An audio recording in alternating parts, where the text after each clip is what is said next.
ever so much. Thank you, and welcome to Quick as a Flash. We're terribly happy to have all of you with us right now. You know, Quick as a Flash is the game in which 4 contestants test the speed of their reaction. 2 of them are celebrities, people I know that you know all about, people that you're familiar with, and 2 others who have been chosen from right here in our studio audience at the International Theater in New York. Now, suppose we meet them. May we say first hello to our number 1 panelist seated on your left as you look down there, star of motion pictures, Mr. Boris Karloff. Welcome to Quick as a Flash.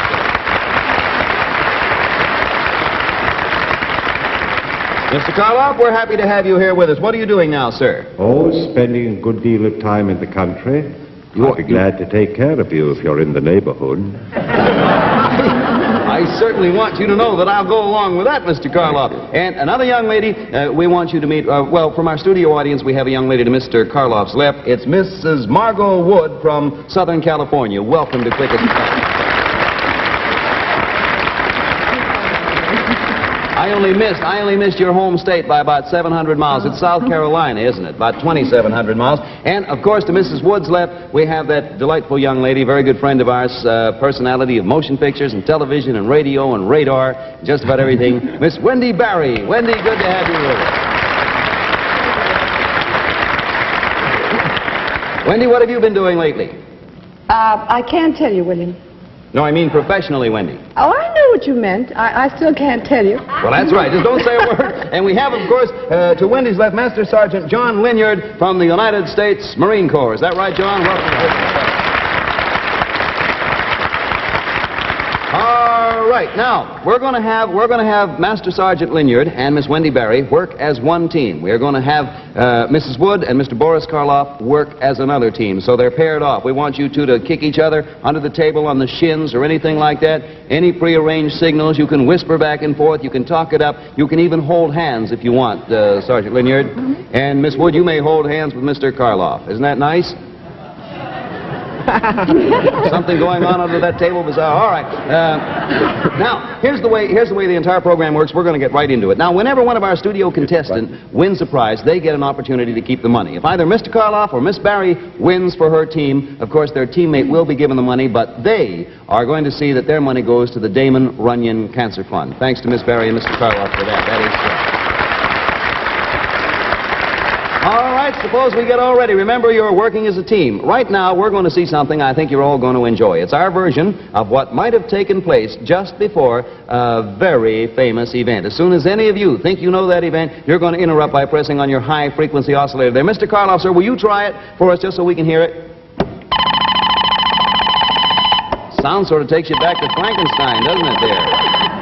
Last time again. I saw you play with a flash of lightning some time ago. It was a good picture, too. All right, now, the one who is first to get the correct answer wins a prize of $25. Our celebrities, of course, will have 1 chance in each race, and our person from the studio audience will each have 2 chances on each race. Now, let's give our home and studio audiences here a chance to get the correct answer, so they'll see how well our contestants do. Okay? Take a look at it. Now, one thing, our panelists cannot see this answer. It is being hidden from them completely. They have no way of knowing. So now, all of you, get set to act quick as a flash for $25 as soon as you recognize what event might have climaxed this dramatic scene. This was it. In most parts of the world, it was very warm for May, but here we froze. I was the skipper of that outfit, and it was my job to send them out. The whole thing was unbelievable. It was something almost beyond human imagination. But orders are orders, and I had mine. Where are the rest? Well, they haven't come back from Operation B, sir. Check the base. See who's available. You mean we're going out again today? Can't be helped. It's an emergency operation. We'll need every available flyer for this mission. Will we be back in time for chow? You don't seem to understand what we're up to. This is not a routine flight. You mean... Gentlemen, if you like, you can call this D-Day.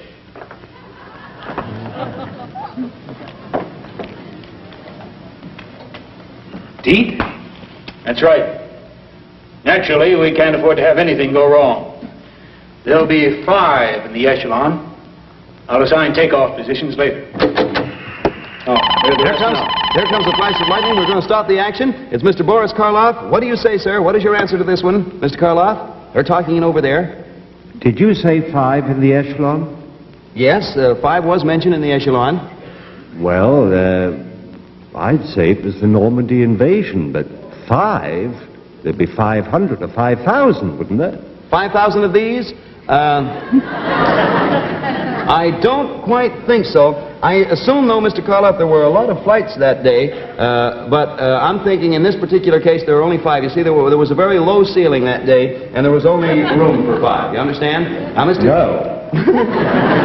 Well, that's good, because I'm not sure I do either, Mr. Karloff. I'll tell you what now, that eliminates Mr. Karloff from this race only. He may, of course, give help to Margot there, his opponent, his helper. Partner. Yes, all right now. Of course, the rest of our panelists, Miss Berry has 1 chance, and our 2 studio contestants still have 2 chances apiece. So let's, right now, return to the action. Here we go back. Sit down. Can you tell us our destination, sir? Not at the moment. But we're going to make a delivery there that'll make the world sit up and take notice. No matter what kind of a reception we get, on no account are we to be separated from one another. There comes a feather race. Here comes a flash of lightning. Belongs to Miss Margot Wood, Mr. Karloff's partner. What do you say, Mrs. Wood? Could that possibly have been dropping the bomb over Hiroshima? Well, it was sort of, the dropping the bomb poetically comes close. It was quite a bombshell, but it was not dropping the bomb over Hiroshima, Miss Wood. But that was an awfully good try. You still have 1 chance left in this game, so all of you get ready. Here we go. Let's return to the scene of the action, if we may. Each hour plus 5. Now, even if nothing goes wrong, there may have to be some changes made. Can we expect something in the way of opposition? I hope not. We're counting on the element of surprise. However, Defoe will probably be waiting for us, although I don't think he expects us in such numbers. Before we get through, I expect to have them calling Mama. Now, I suggest that you follow this route until you come to this point. That's big country we're flying over, sir. From a bird's eye view, one place looks like another. There's no margin for error here. This mission is too hazardous. You can look in all the books, and you'll see there's never been anything like it before. We understand, sir. I'm sure I speak for all of us. There comes a flash of lightning. Belongs to our Master Marine Sergeant over there. What do you say, sir, is the answer to this one?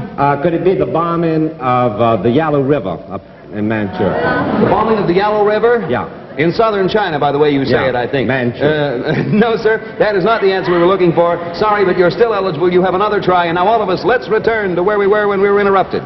What kind of... Conclusion of which, be ready to fly. And remember, I'm counting on all you birds to deliver those babies where they'll do the most good. Right here. Say, here comes old Yalu River Linyard again. What do you say, Master Sergeant Linyard? Could this have anything to do with the Don quintuplet? It could have everything. Good going.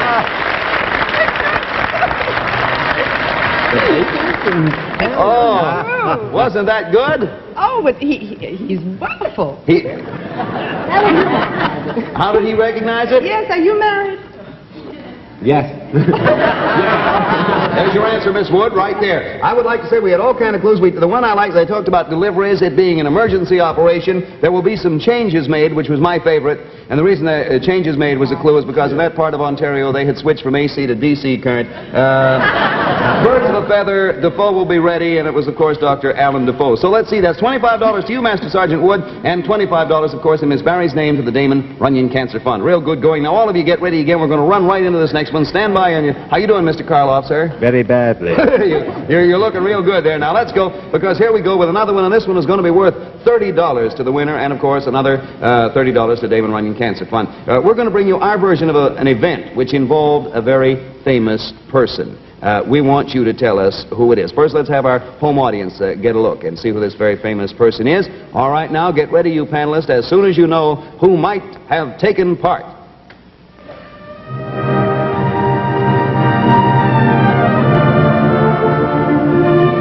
I was the last one it could happen to. Who'd ever have thought that one day the heat would be on me? Me who'd made it hot for so many others. But they had the law on their side, and I had to sit and take it. You know the purpose of this investigation. We want to get down to the facts. But you haven't the right to investigate me. We'll decide what's right and what's wrong. You're taxing our patience to the boiling point, sir. Gentlemen, please, please. What I told you is a fact. I am an enemy of the killers. And they do kill. They kill many. Do you swear that you've seen them in action? I will swear that I have seen them. I have seen them kill. I have seen them wipe out bodies. How do they kill? And there we have a blue flash of lightning once again as the most active man on our panel, Staff Sergeant John Linyard from Dallas, Texas. What do you say, Sergeant? Master Sergeant. Master Sergeant. Was that a Bill, could Yes. this have anything to do with the Kefauver investigation? Maybe this is Frank Costello. Frank Costello? No, I think this man, although he himself wouldn't be, but I think what this man specialized in would come a little closer to Bugsy Siegel, maybe, than Frank Costello. You'll see what we mean when we go along. Let's return to this trial we were talking about. Gentlemen, please, I beg of you, please stop badgering me. You're treating me like Pack of mad dogs. I will not have this hearing turned into a circus. One more picture and I'll have the sergeant at arms bound. Hey, we have a red flash of lightning coming up here, and it belongs to Mr. Boris Karloff. What do you say, Mr. Karloff, on behalf of you and your partner? I'm going to take a wild shot at it. Mad dogs, Mad dogs. invisible, and boiling point. Boiling point. Yes, all those things were mentioned. Could that be Louis Pasteur being It investigated? could be, but $35 to your partner and $35 to the Damon Runyon Cancer Fund, sir. Good going. Hey, Mr. Karloff, that was excellent. That was real good reasoning. The mad dogs, of course, meaning rabies. I mean, and he successfully attacked rabies, and of course, the boiling point. They were thinking of, as you know, the sterilization of instruments and things like that. All right, now with that, Miss Wood, of course, you get $35 for that. And Miss Barry, you better get ready now on behalf. Mr. Karloff helped his helper. You better get going on there. And right now, we're going to run right along. I beg your pardon, Wendy? I said, I don't know what I'm doing here. I'm waiting for the commercial. That's why. I you think just you're wanna keep adding waiting. tone to the party. What, dear? I think you're adding tone to the party. Yes, and it's the kind of tone I'd like to be able to sing. Okay, let's get on to our next contest. Now, all of you stand by. This one's going to be worth $35, and it's going to be enacted right here on our stage. Now, since the actors' looks and attire might give away their identity, we're going to ask you four very fine people and good sports to kindly put those blindfolds on there. Under your desk there to the left of the microphone in that little... Oh, look at Wendy's. That's delightful, dear.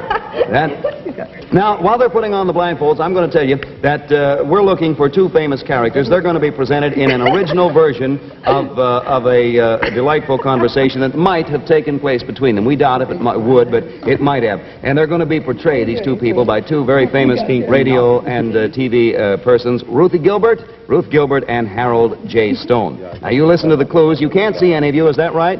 All right, get ready, and as soon as either member knows the answer, press your buzzer for $35 from Quick as a Flash. All right, let's see what goes here. Kick-it, Katie, beautiful Katie, you're the only girl that I adore. I don't think that song's very appropriate here. What are you always griping about? I don't understand you.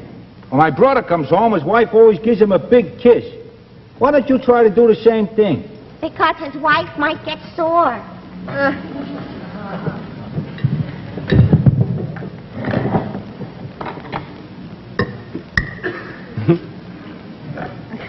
So how's business?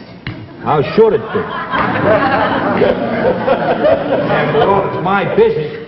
Yeah, well, don't be so proud of it. You didn't work for it. Your father left it to you. How did you ever get to first base with me, the way you've been acting toward me lately? I remember when you were just crazy to marry me. So do I, but I didn't realize it. And there comes the flash of lightning belongs to Mrs. Wood. What do you say, Mrs. Wood? Is it possible it's the Goldbergs? Oy, have you got a wrong number? The Goldbergs. No, but I certainly did enjoy that little bit there. Let's go back now to where I think the lady, I don't remember exactly what she said, but she had just answered one of the gentleman's questions. Can we go back, Ruthie, with dear, please? So do I, but I didn't realize it at the time. Why don't you learn how to eat, clumsy? I know how to eat clumsy. I want to learn how to eat neat.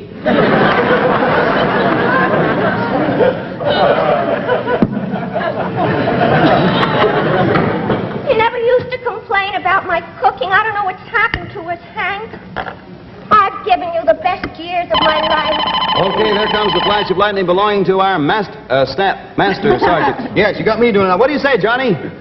Well, you're talking about eating and Yeah. Katie. Could Yeah. it be Kate Smith? And of course, the other person you think would be Ted Collins in that case. Is that right? No, I'm sorry, that wasn't the right answer. That wasn't the answer we were looking for. We'll go back to where the lady who was not Kate Smith said to the man who was not Ted Collins, I've given you the best years of my life. I've always tried to be a good wife to you. I'll do anything you say. What do you want from me, Hank? Pass the salt. I appeal to you as a man. You don't even appeal to me as a woman. All right, if that's the way you feel about it. Tony. You're getting too fat anyway. Maybe being on a diet would do you some good. Diet? Are you kidding? I've been on a diet. The last 2 weeks I lost 5 pounds. You didn't lose it. Look behind you. Watch it now. You're starting to lose your head. I know what's wrong. It's not my cooking that's making you unhappy. Hey, here she comes, Miss Wendy Barry. Miss Wendy Barry, working for her partner. What do you say, Wendy? Can I take this off? No, not yet. Until you guess. I should That's- know because I was in it. Now, just a minute. This is my first All time. righty, take your time. Right. Yeah. Did she call him Hank? She did call him Hank, yes. And did he say something about losing your head? He did say something about losing her Could head. it be Henry VIII? It is Henry VIII. Absolutely right. Take off your mask. You're right.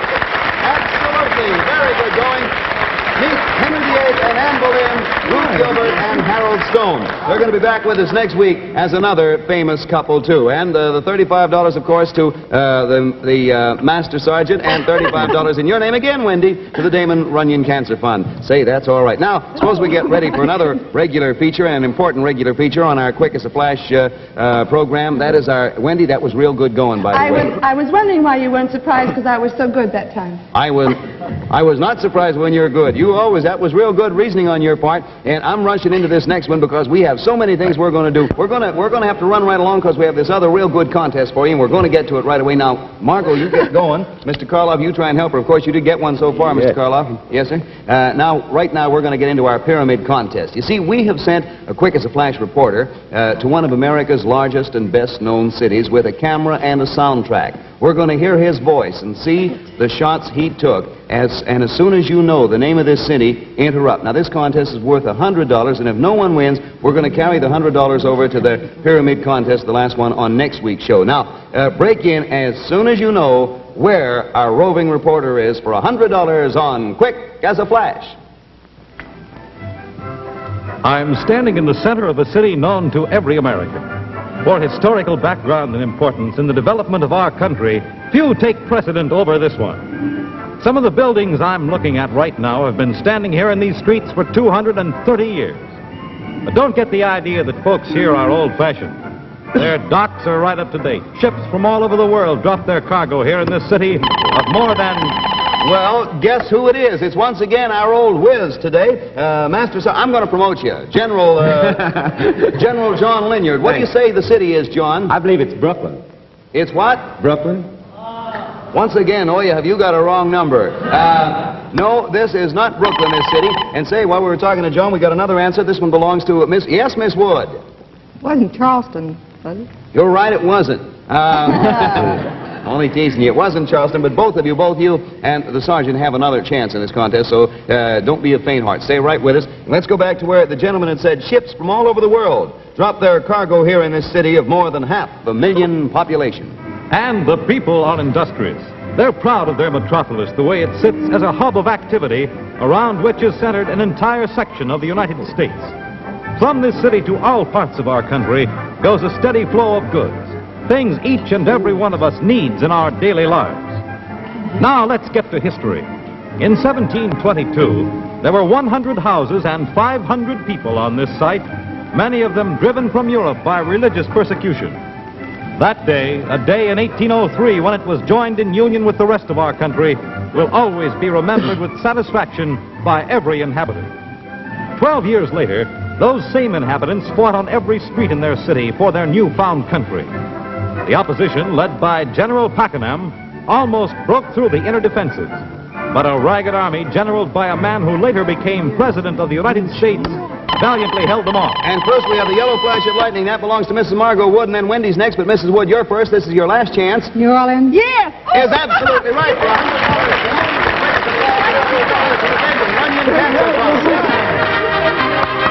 Oh, that was really going. Mrs. Wood, you came through at the last moment, and you came through beautifully, and you won yourself $100. And right now I want to recap. Mr. Karloff, sir, you won one contest and $25. Is that right, sir? I believe so. And, of course, $25 to the Damon Runyon Cancer Fund. Mrs. Wood, you came through at the last minute and got the big prize, the $100 prize. How do you feel? A little weak. Oh, certainly don't look weak. And Wendy, you did a good job. You got yourself one. Is that correct? Did I, honey? Yeah, don't you remember? Don't get one. I'm so glad I got something. Oh, I knew that one, though, but I didn't buzz it quick enough. You didn't buzz it. You knew it was New Orleans, but you just didn't get there soon Yes, enough. sir. I did told good her. on. Huh? He told me. You did tell her? Mm-hmm. Say, What you did two you are think? getting along I'm too good well. to her. Huh? I'm good to her. Yeah, I noticed that. I don't know why he needs any of us up here anyway. I'm going to be right over and help you out. Listen, you were the champ. Actually, Master Sergeant, you won yourself 2 rounds. One for Wendy, one for Mrs. Wood, and one for Mr. Karloff. I want to thank all of you, especially you, Wendy Barry, and you, Boris Karloff, for being with us tonight. It was awfully swell. And that just about winds us up for tonight. So until next week at the same time, when we want all of you to be back with us, this is Bill Cullen saying thanks for watching and keep your minds working quick as a flash. Good night, everybody, and thanks, panel, for being with us. Good night. Be with us again when we'll bring you more comedy, drama, another Eddie Quick mystery, and a pyramid visit to another famous city. All on Quick as a Flash is a Procter & Lewis production directed by Edgar G. Kahn. The technical director was Hino Rip, with settings by Trio Design.